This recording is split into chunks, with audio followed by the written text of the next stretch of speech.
Glória a Deus. Irmãos, nós estamos na semana que estamos falando sobre as cartas, do Apocalipse.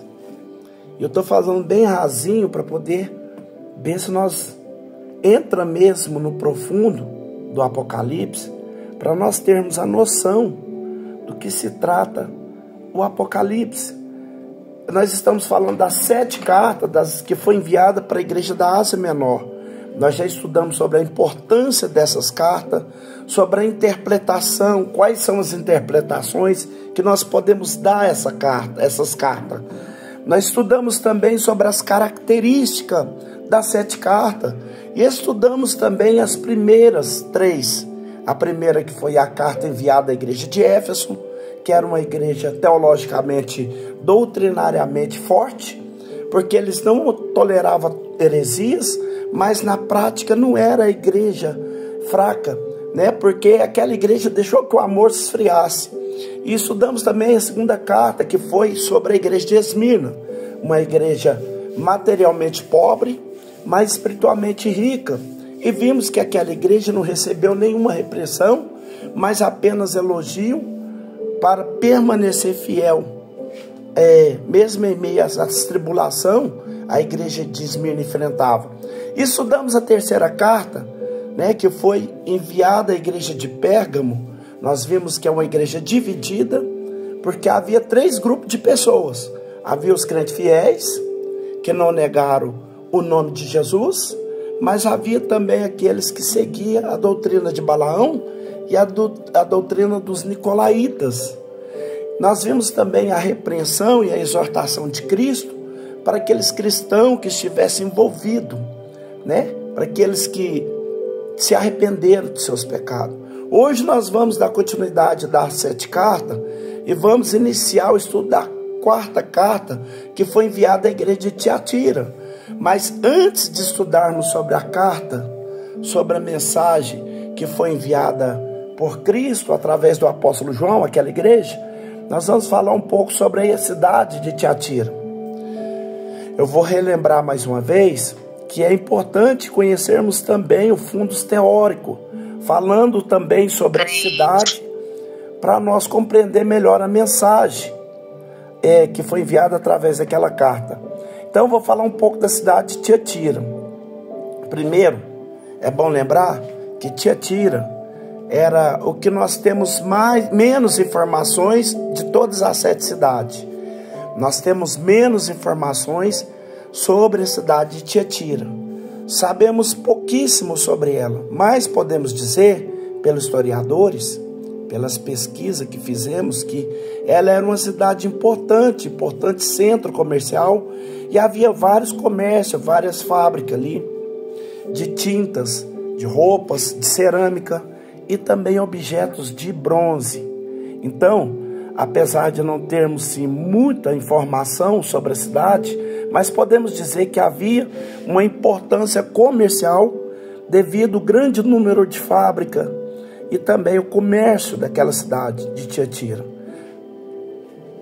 O nome Tiatira significa sacrifício de trabalho. É possível que esse nome tenha surgido por conta das muitas fábricas, dos muitos trabalhos daquela cidade. Na época em que o Apocalipse foi escrito, no final do 1º século da era cristã, era uma cidade que estava desenvolvendo. Você vai entender que as ruínas lá ainda é um ponto turístico da Turquia, As ruínas da cidade ainda estão lá, Hoje, nós podemos ver outras informações importantes, que ela não era como Pérgamo, como Sardes, como Filadélfia, como Laodiceia. Ela não era uma cidade portuária, mas ela estava no caminho de Pérgamo até Sardes, que passava por Filadélfia e Laodiceia. Então, nós já estudamos sobre Éfeso, nós vimos que era uma cidade portuária. Esmirna também era cidade portuária. A ilha de Patmos, nós vemos que Pérgamo, ela não é uma cidade portuária, ela fica 30 quilômetros do mar Egeu, E a cidade de Tiatira fica ao lado do Pérgamo, né? Ela ficava numa rota também comercial, que também ia de Pérgamo para Sardes, e passava também em Filadélfia, em Laodiceia. Então ela ficava nessa rota, nessa estrada, que era uma rota comercial. E também é importante lembrar que, no sentido religioso, não havia uma importância como nas outras cidades. Nas 3 cartas que estudamos, Éfeso, Esmirna e Pérgamo, nós vamos observar que em todas elas havia muitos templos de vários deuses. E nas 3 cartas que nós estudamos, nós podemos perceber que era muito forte cultuar o imperador. Tiatira, de uma forma diferente, não havia essa importância religiosa para o mundo.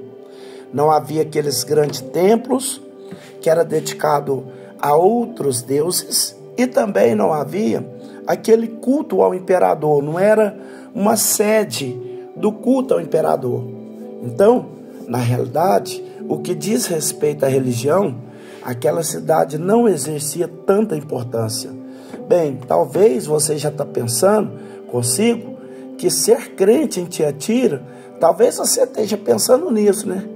Talvez seja um significado mais fácil, né? Ser cristão em Tiatira, nada disso, muito pelo contrário, porque o perigo da igreja de Tiatira estava dentro da própria igreja. Então, nós não sabemos sobre a fundação da igreja de Tiatira, mas você deve lembrar que quando Paulo chegou em Filipos, ele pregou para uma vendedora de púrpura chamada Lídia, que era dessa cidade de Tiatira.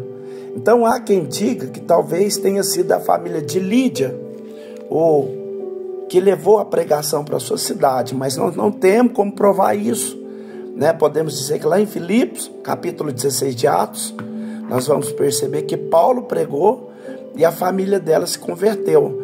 Mas nós não temos informações sobre a fundação dessa igreja, quem foi o fundador, nós não sabemos. E podemos dizer que essa igreja não vinha sendo perseguida como as demais igrejas que nós já falamos, como a igreja de Éfeso e principalmente a igreja de Esmirna e Pérgamo. Então, o perigo da igreja de Tiatira não era um perigo externo, não era nenhuma perseguição, também não eram grupos heréticos, mas o perigo estava dentro da própria igreja. Se você está prestando atenção nos nossos ensinamentos aqui nos dias de segunda, eu disse isso, que Satanás muda as estratégias. Então, havia uma estratégia muito comum usada por Satanás, que era a perseguição. Depois as heresias, que começavam a se infiltrar através de grupos religiosos, através de hereges, que pregavam a doutrina de Balaão, ou a doutrina dos nicolaítas, como em Pérgamo. Mas em Tiatira nós vamos perceber que o perigo estava dentro da igreja, que você vai ver que quando nós estivermos estudando as outras demais cartas, então vamos iniciar qual que é a mensagem de Cristo para a igreja de Tiatira. Então hoje eu quero te explicar essa carta, que é a mais longa de todas as 7 cartas, que é a carta endereçada à igreja de Tiatira. É a mais longa de todas as outras 7. Vamos ver o que Jesus falou àquela igreja através do apóstolo João. Vamos para o texto bíblico. Versículo de número 18. Se você estiver na sua Bíblia, eu quero que você acompanhe. Mas se você não tiver, você vai poder acompanhar através do seu audição. Jesus diz: ao anjo da igreja de Tiatira escreve. Eu já expliquei isso em outras vezes, mas eu vou explicar de novo, porque tem sempre alguém que está assistindo, ouvindo, ou assistindo pela primeira vez. O anjo das 7 cartas não são anjos, são pastores, líderes, obreiros responsáveis pela igreja. Nós não sabemos quem era o líder, quem era o pastor responsável da igreja de Tiatira. A Bíblia não diz, nem a história também não diz quem era o obreiro responsável. quando aquela igreja recebeu essa carta. Mas é sempre bom lembrar que o líder era aquele responsável de recitar a carta e ler para todos da congregação. E como que Jesus se identifica para a igreja de Tiatira? Ele diz assim: isto diz o Filho de Deus. Então, quando Jesus está dizendo que é o Filho de Deus, ele não está afirmando que é filho de Deus como nós somos. Nós somos filhos de Deus por adoção. Em João capítulo 1, versículo 11 e 12 diz assim: e veio para o que era seu, e os seus não o receberam. Mas a todos quantos receberam, dele o poder de serem feitos filhos de Deus. Deixa eu explicar para você esse versículo. Quando João diz que Jesus veio para os seus não recebeu, ele está dizendo, ele veio para os judeus, mas os judeus não recebeu. Mas todos quanto receberam, ou seja, todos aqueles que receberem Jesus como seu salvador pessoal, diz a palavra de Deus que Deus lhes o poder de serem feitos filhos de Deus. Então todos nós somos filhos de Deus. Mas quando Jesus se revela como filho de Deus, ele não está dizendo que é filho de Deus como nós somos. Ele está dizendo que ele possui a mesma essência, a mesma natureza, os mesmos atributos, a mesma divindade. O título Filho de Deus atribui Cristo nas páginas da Bíblia. Significa dizer que Jesus é Deus igual a Jeová, o Pai. Eu vou repetir de novo, porque há um grupo religioso, com muito respeito, que eu falo sempre, e respeito toda e qualquer religião. Agora, claro que o nosso dever é explicar a Bíblia Sagrada. Então há um grupo religioso que diz que Jesus, ele é uma espécie de intermediário, que ele é maior do que os homens, mas é menor do que Jeová, o Pai. Como se Jesus fosse intermediário superior aos homens, mas inferior a Deus, o Pai. Mas lendo a Bíblia Sagrada, nós vamos entender claramente, sem dúvida, sem sombra de dúvida, que Jesus é Deus no sentido pleno. Quando Jesus se identifica como Filho de Deus, em outras palavras, ele está falando que possui a mesma essência, a mesma natureza, o mesmo atributo. Veja o que diz Colossenses capítulo 2, versículo 9, diz assim: porque nele habita corporalmente toda a plenitude da divindade. Paulo deixa bem claro que em Cristo habita corporalmente toda a plenitude da divindade. Então eu poderia ler vários textos.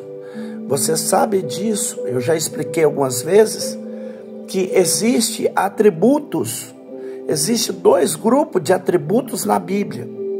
Atributo fala de característica. Então existem os atributos que são comunicáveis, que Deus compartilhou conosco, com os seres humanos. Deixa eu ilustrar aqui para você entender. Nós transmitimos as nossas características aos nossos filhos. Os nossos filhos herdam características nossas. Aleluia. Quando você vai ver um bebê, aí você tenta identificar se parece com o pai, com a mãe, com o avô, com a avó. Não é assim? Eita, é a cara da mãe, é os olhos do pai, aparece com o avô. Enfim, porque nós, ser humano, transmitimos características aos nossos filhos. E eu posso dizer, em certos aspectos, que Deus compartilhou de características, de atributos seus conosco, os seres humanos. Você sabia disso? E eu posso provar isso para você à luz da Bíblia. Os atributos, as características de Deus que Ele compartilha com os seres humanos são chamados atributos comunicáveis. Por exemplo, amor, bondade, justiça, misericórdia. São atributos que Deus compartilha conosco. O homem é capaz de amar, o homem é capaz de ser justo, o homem é capaz de ser bom. Claro que guardando as devidas proporções, porque o amor de Deus, claro, que é perfeito. O amor de Deus é inalterável. Já o amor humano pode sofrer humilhações, retaliações, né? O amor, às vezes o amor humano esfria, como ocorreu com a igreja de Éfeso. A justiça humana pode oscilar, né? O homem não pode ser mais justo do que hoje, mais justo do que ontem, mas a justiça de Deus é perfeita. Mas Deus compartilha conosco características suas, são chamados de atributos comunicáveis. Mas existem os atributos incomunicáveis. E o que é um atributo incomunicáveis? São atributos que só o Deus Trino possui. Só o Pai, o Filho e o Espírito Santo. E eu vou citar 5 deles: eternidade, onipotência, onipresença, onisciência e imutabilidade. Eu vou provar à luz da Bíblia que esses 5 atributos, que pertencem a Deus, Jeová, o Pai, também pertencem a Cristo. Eu vou provar à luz da Bíblia. Então, vamos falar primeiro sobre eternidade. O que é eternidade? Não tem princípio nem tem fim. Deus é eterno. Porque Deus não tem princípio. Deus não é um ser criado. Deus não é um ser que originou-se num período. Deus sempre existiu. Lá no Salmo 90, versos 2, diz que de eternidade a eternidade tu és Deus. E Jesus possui esse atributo da eternidade. Ele é eterno no sentido pleno. O homem chamado Jesus teve um dia para nascer. Ele teve um dia para morrer, mas o Cristo, o Deus, o Emanuel que estava com Deus, ele é eterno. João capítulo 1, versículo 1 disse isso. No princípio era o verbo, e o verbo aqui está com V maiúsculo, referendo a Cristo, e o verbo estava com Deus, e o verbo era Deus. Ele estava no princípio com Deus. Todas as coisas foram feitas por ele, e sem ele nada do que foi feito se fez. Lá no capítulo 8, no evangelho escrito por João, no versículo de número 58, Jesus diz assim: em verdade, verdade vos digo que antes que Abraão existisse, eu sou. Que coisa tremenda! Jesus veio ao mundo mais ou menos 2 milênios depois de Abraão, mas ele diz que antes que Abraão existisse, eu sou. Ou seja, ele já existia. Além disso, Jesus além de ser eterno, ele é onipotente. Você lembra do que está em Mateus capítulo 28, versículo 18? Quando Jesus ressuscitou, ele diz assim: é-me dado todo o poder do céu e na terra. Mateus 28, 18. Isso fala da sua onipotência, o poder de fazer o que ele quer. Inclusive, lá em Apocalipse, capítulo 1 e versículo 8, Jesus disse: eu sou o alfa, o ômega, o princípio e o fim. E diz o Senhor que era, que há de vir, o Todo-Poderoso. E Todo-Poderoso aqui, meus irmãos, lá no hebraico é o El Shaddai, né? Que era um título atribuído a Jeová o Pai. E Jesus diz que eu sou também o Todo-Poderoso, né? Glória a Deus por isso. E Jesus também é onipresente. Ele tem esse poder de estar em todos os lugares ao mesmo tempo. Lá em Mateus capítulo de número 28 e no versículo 18, eu quero ler mais uma vez esse texto. É sempre bom aproveitar para esses detalhes dessas cartas, para falar sobre um ponto doutrinário, para que nós possamos compreender melhor a Bíblia Sagrada. Então, São Mateus capítulo 28 e o versículo de número 20, Jesus disse, vou ler o 19, portanto, ide, ensinai todas as nações, batizando em nome do Pai, do Filho e do Espírito Santo, ensinando-as a guardar todas as coisas que eu vos tenho mandado. E eis que eu estou convosco todos os dias, até a consumação do século. Então, claro que ele só pode ser onipresente para dizer isso, que está com os discípulos todos os dias. Mateus capítulo 18 e versículo de número 20, Jesus diz assim, porque aonde estiver 2 ou 3 reunidos em meu nome, aí estou eu no meio deles. Isso fala de quê? Da sua onipresença. Ele também é onisciente, e eu não preciso nem de ler os textos, porque em todas as 7 cartas ele diz: eu sei as tuas obras e conheço as tuas obras. 7 vezes Jesus disse isso, né? E nós só podemos citar os textos bíblicos para você comprovar o que estou dizendo, que ele tem um conhecimento perfeito, pleno, completo e absoluto de todas as coisas. Por exemplo, Apocalipse 2:2, eu sei as tuas obras, o teu trabalho e a tua paciência. Apocalipse capítulo 2, versículo 9, eu sei as tuas obras e tribulação e pobreza. Versículo de número 12, versículo 13, eu sei as tuas obras e onde tu habita. Apocalipse capítulo 2, versículo 19, eu conheço as tuas obras, o teu amor, o teu serviço e a tua fé. Apocalipse capítulo 3, versículo de número 1, eu sei as tuas obras, que tens nomes de que vive, mas estás morto. Apocalipse capítulo 3, versículo 8, eu sei as tuas obras, eis que diante de ti eu coloquei uma porta aberta. Apocalipse capítulo 3, versículo 15, eu sei as tuas obras, que nem és frio nem quente. Então, Jesus conhece tudo, ele é onisciente, e ele também é imutável. Lá na carta aos Hebreus, Epístola aos Hebreus, capítulo 13, versículo 8, diz assim: Jesus Cristo é o mesmo, ontem, hoje e eternamente. Então, quando Jesus se apresenta, se revela para a igreja de Tiatira, dizendo, isso diz o Filho de Deus, ele não está dizendo o Filho de Deus como nós somos, que fomos adotados, não. Ele está dizendo que ele é o Filho de Deus em sentido de possuir a mesma essência, a mesma natureza de ser Deus no sentido pleno. Mas além disso, além de Jesus se revelar, se identificar como aquele que é o Filho de Deus, vamos para o texto mais uma vez, ele diz assim: isto diz o Filho de Deus, que tem os olhos como chama de fogo. E qual que é o sentido desses olhos como chama de fogo? Fala da sua onisciência. Já falamos aqui do seu conhecimento completo, pleno, perfeito, absoluto. Aquele que tudo vê, que tudo sabe, que tudo conhece. Os olhos de Cristo como chama de fogo. Aquele olhar que é capaz de penetrar no íntimo, no coração do ser humano e conhecer aquilo que está oculto aos olhos humanos. Jesus conhece, Jesus sabe, ele conhece todas as coisas. Mas não só isso, Jesus se revela também como aquele que tem os pés semelhante ao latão reluzente. Veja o que diz o texto: e os pés semelhante ao latão reluzente. Isto fala do que aconteceu com Jesus durante sua vida terrena. Como homem, ele experimentou a fornalha do sofrimento. Jesus foi provado no fogo do juízo de Deus.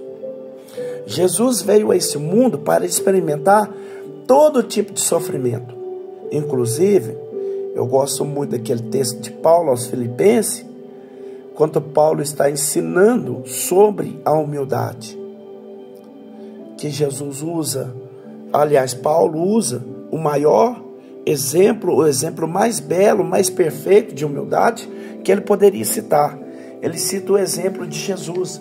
Filipenses capítulo 2, versículos 5 a 11, Paulo disse isso aos crentes de Filipos, que tanto que haja em vós o mesmo sentimento que houve em Cristo Jesus, que mesmo sendo em forma de Deus, ou seja, onipotente, onipresente, onisciente, eterno, imutável, não teve por usurpação de ser igual a Deus, mas aniquilou-se, esvaziou-se a si mesmo, tomando a forma de servo, fazendo-se semelhante aos homens.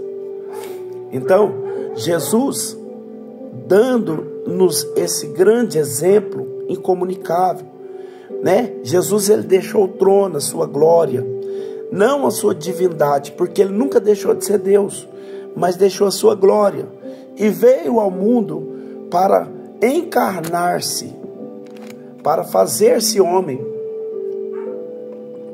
como nós, como provém de um homem, representante de toda a humanidade. Falhou na sua missão, como Adão, desobedeceu a Deus, foi necessário vir o segundo Adão. E a justiça de Deus exigia isso, que era necessário que um homem morresse pelo pecado da humanidade. Né? Por isso que Jesus tomou a forma humana e veio a esse mundo. João 1,14 fala que o Verbo se fez carne e habitou entre nós. Mas o que chama atenção é que Jesus poderia ter dito assim: olha, Pai, tudo bem, eu vou até lá à terra, eu vou tomar a forma humana, eu vou à cruz, mas eu quero fazer aqui alguns pedidos, algumas exigências. Jesus poderia ter dito assim: eu quero nascer no palácio, eu quero nascer num berço de ouro, eu quero ter as melhores vestes, eu quero ter as melhores refeições, eu quero andar nas melhores embarcações da época, eu quero andar nos melhores animais de montaria, eu quero andar nas melhores carruagens, eu quero ter uma vida de riqueza, de prosperidade, tranquila, que é sem problemas, sem nenhuma adversidade. Ainda que eu morra lá na cruz, mas ele poderia exigir isso. Mas sabe o que ele exigiu?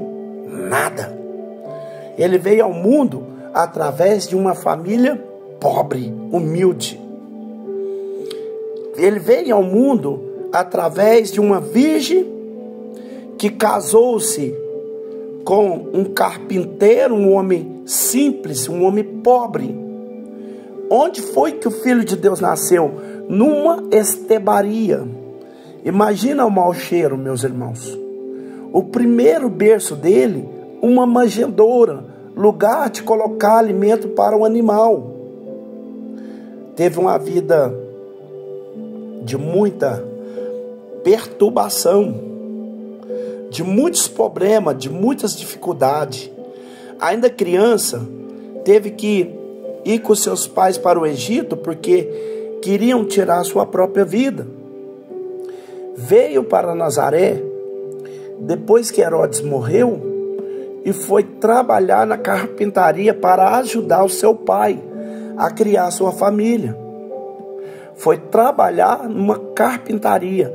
Ele não tinha uma vida de lazer, não. Ele foi trabalhar numa carpintaria. Não era uma vida fácil e tranquila, não. Foi muitas vezes criticado pelos seus próprios irmãos, que a Bíblia deixa claro que nem os irmãos creram nele. As autoridades religiosas da época, os escribas, os fariseus, que eram os intérpretes das escrituras, deveriam ser os primeiros a reconhecer ele como Messias, que foram os primeiros a rejeitá-lo. E morreu da pior forma possível. Morreu em uma cruz pelos nossos pecados. Não viajou nas melhores embarcações, mas viajava nos barcos que os pescadores usavam ali no mar da Galileia. O barco dos próprios apóstolos, barcos simples, barcos de pesca. Não andou nas melhores carruagens, ele entrou em Jerusalém montado em um jumentinho.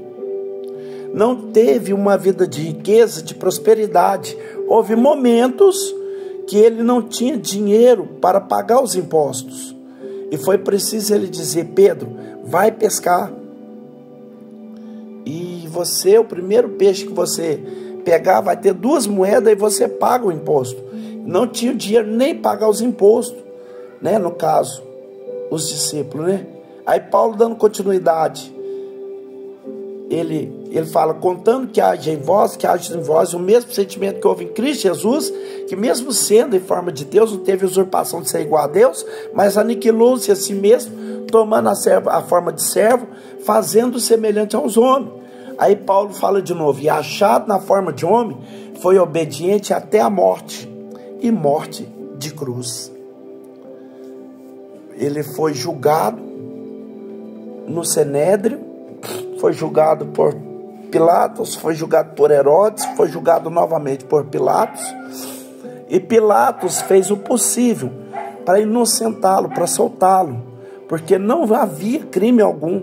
Pilatos diz assim: eu não vejo nesse homem crime algum. E Pilatos coloca lá à disposição daquela multidão 2 nomes, porque era comum soltar um dos presos em plena festa da Páscoa. Hoje está aqui o Jesus chamado Cristo e Barrabás. E o que acontece? As pessoas disseram: solta Barrabás. O que farei de Jesus chamado Cristo? Crucificam. Ele morreu pelos nossos pecados, sem nunca ter cometido crime algum. Um homem puro, santo, inocente, imaculado, separado dos pecadores, sem nunca ter cometido pecado. Mas foi a cruz, o Calvário, pelos nossos pecados. Então, quando ele aparece com os pés como latão reluzente, isso fala do juízo, do julgamento, do sofrimento que o homem chamado Jesus experimentou aqui na terra. Deus, ele experimentou nossos pecados para nos salvar, para nos dar o direito à salvação. Então vamos recapitular todo o texto. Ao anjo da igreja de Tiatira escreve: isso diz o Filho de Deus, que tem os olhos como chama de fogo e os pés como latão reluzente. Deixa eu dizer em outras palavras. Ao pastor da igreja de Tiatira escreve: isso diz o Filho de Deus, aquele que tem a mesma essência, a mesma natureza, que os seus olhos vê todas as coisas, e que seus pés são como latão reluzente, porque foram provados na fornalha da aflição. Versículo número 19, ele diz: eu conheço as tuas obras. Glória a Deus. Essa frase, essa expressão comum entre todas as cartas, nos mostra, nos ensina que Jesus conhece realmente todas as nossas obras. Todas as nossas obras, tanto boas quanto más. Ele conhece a obra de cada um de nós, meus irmãos. Eu já disse aqui, mas eu vou repetir. Para quem pratica as boas obras, essa é uma mensagem de ânimo, de esperança, porque Jesus conhece. Agora, para quem pratica más obras, é preocupante saber disso, né? Mas ele conhece todas as nossas obras. É por isso que ele fala com tanta propriedade em todas as cartas. Ele diz isso: sei as tuas obras, eu conheço a tua obra. Porque não existe nada, absolutamente nada que Jesus não saiba. Aqui na terra é possível fazer alguma coisa, esconder de alguém, mas não é possível fazer nada e fazer algo que Jesus não vê, que Jesus não vai saber. Não é possível. Até o nosso pensamento ele conhece, ele sabe. Então ele tem autoridade para dizer assim: eu conheço as tuas obras. Mas não só isso, ele não conhece só as nossas obras. Ele diz: e o teu amor. Então eu posso dizer que a igreja de Tiatira, ela tinha uma virtude. E qual era uma das maiores virtudes que essa igreja tinha? Que era uma igreja caracterizada pelo amor, diferente de Éfeso, que foi uma igreja cujo amor esfriou, que a igreja de Éfeso deixou que o amor esfriasse. Tiatira não. Tiatira, Jesus elogia: eu conheço o teu amor. E você sabe disso, que o amor é a principal característica do cristão. Abra sua Bíblia, confere comigo. Evangelho escrito por João, capítulo de número 13, versículo de número 35. Jesus diz assim: nisto todos conhecerão as suas boas obras, se vos amardes uns aos outros. Então a principal virtude é a maneira, é a fórmula pela qual nós seremos conhecidos como discípulo, como servo de Cristo, através do amor. Lá na primeira carta de Paulo aos Coríntios, capítulo 13, versículo de número 13, Paulo diz assim: agora, pois, permanece a fé, a esperança e o amor. Esses 3, mas o maior é o amor. Então, eu posso dizer que a igreja de Tiatira não era uma igreja perfeita. Nós vamos ver isso. Eu quero falar mais vezes sobre essa igreja. Ela havia problemas seríssimos na igreja de Tiatira, mas Jesus elogia essa virtude. Qual era a virtude? O amor daquela igreja. Aí Jesus diz, vamos voltar para o texto, eu conheço as tuas obras e o teu amor e o teu serviço. Então nós vamos perceber que Cristo conhece o nosso serviço. Aquilo que fazemos em prol do Evangelho, aquilo que fazemos em prol do reino de Deus, qualquer que seja o nosso serviço, que seja adoração, que seja intercessão, que seja a pregação do Evangelho, que seja o ensino da palavra de Deus, que seja visita, aconselhamento, obras sociais, enfim, tudo que fazemos em prol do reino de Deus aqui na terra, Jesus conhece. Ele diz, eu conheço o seu serviço, mas não só isso, Jesus conhece também a fé. Veja quantas virtudes tinha a igreja de Tiatira. Conheço a tua fé. E eu posso dizer que fé significa crer, significa acreditar, significa confiar. E a Bíblia diz que sem fé é impossível agradar a Deus. Eu quero repetir essa frase. Hebreus capítulo de número 11, versículo de número 6, fala exatamente isso. Diz assim, ora, sem fé é impossível agradar. Fé significa crer, significa confiar, significa acreditar. E quando nós não cremos, quando nós não acreditamos, isso desagrada a Deus, não agrada a Deus. A incredulidade é um sentimento que desagrada a Deus. Hebreus capítulo 11, versículo 6, diz que sem fé é impossível agradar, porque é necessário que aquele que se aproxime de Deus, creia que Ele existe e que é galardoador dos que o buscam. Então, nós vamos perceber que a igreja de Tiatira também foi elogiada por Cristo, porque era uma igreja que tinha obras de amor, tinha serviço e tinha fé. E agora em outras virtudes que nós poderíamos falar, mas eu vou deixar para a próxima segunda-feira, porque as horas já está bem avançada. Eu vou trazer algo profundo, né, dessa quarta carta que foi enviada para a igreja de Tiatira, né, que foi a igreja bastada, que foi uma igreja que tinha fé, né, que tinha amor e também que tinha trabalho, né? A igreja, ela trabalhava bastante, né, meus irmãos? Porque a igreja somos nós somos a igreja do Senhor Jesus, né? E o Senhor Jesus, Ele nos selecionou para representar o nome dEle aqui na terra, como igreja dEle, né? E tudo que nós fizemos para poder agregar valores nessa igreja, no reino de Deus, nós estamos fazendo diretamente para o próprio Deus, porque a igreja é dEle, meus irmãos.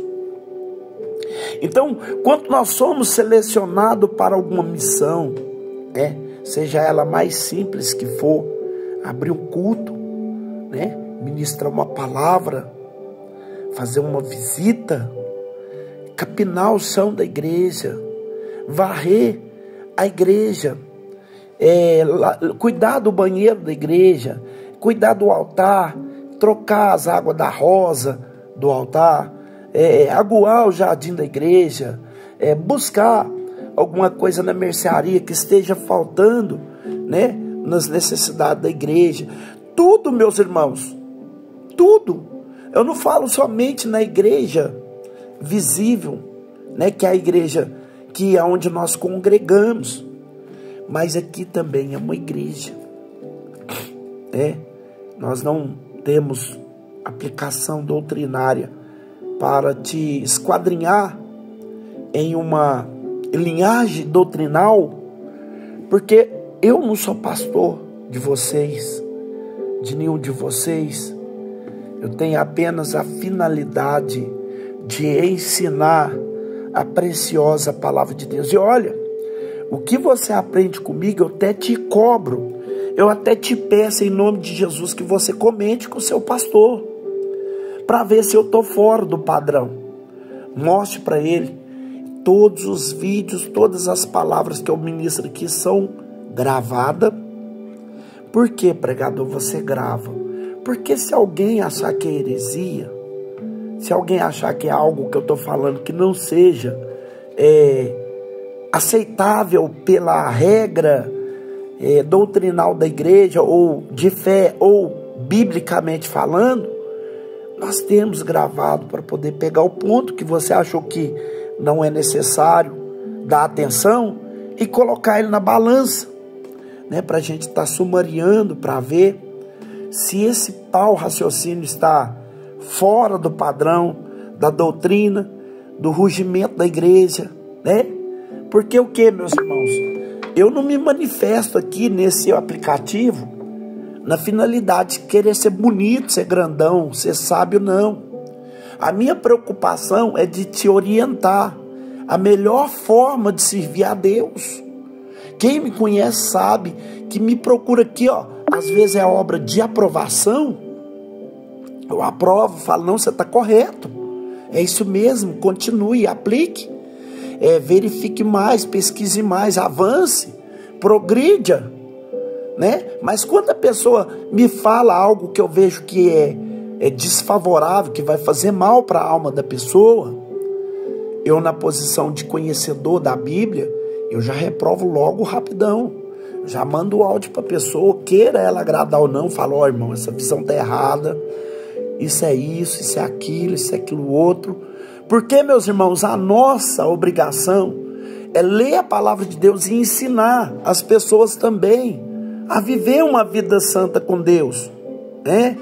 A Bíblia fala no livro de Mateus 28 e no versículo 19, ide por todas as nações, batizando em nome do Pai, do Filho e do Espírito Santo, e fazendo discípulo. O que é fazer discípulo? É ensinar. Ensinar o conhecimento bíblico, ensinar a palavra de Deus, demonstrar, né? Então, meus irmãos, eu vou falar mais sobre essa igreja de Tiatira, porque tem coisas aqui que é fundamental ser falada. Hoje eu não vou mais prolongar muito não, porque eu creio que os irmãos vão entrar no culto de novo, né? Às 23 horas, e os irmãos têm o espaço aí de jantar, né?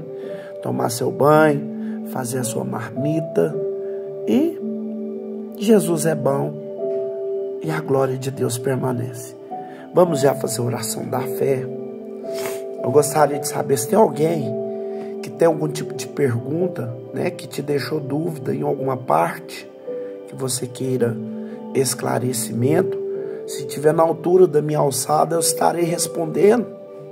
Tem alguém que queira perguntar algo sobre alguma coisa, sobre alguma dúvida? Talvez você estava lendo aí, você não entendeu. Se estiver na minha alçada, eu vou te explicar. Não tem. Querido Deus e eterno Pai, muito obrigado pela essa oportunidade que o Senhor nos outorga. Pai, hoje é uma segunda-feira de vitória, dia 23, onde o nome do Senhor é maior, porque a Tua presença sabe nos alcançar de forma sábia. Tudo que aconteceu hoje, Pai, foi para honroso ao nome do Senhor e também ao Teu Evangelho. Foi honroso, foi glorioso. Muito obrigado, Jesus, por tudo, pelos meus irmãos que participaram desse ensinamento.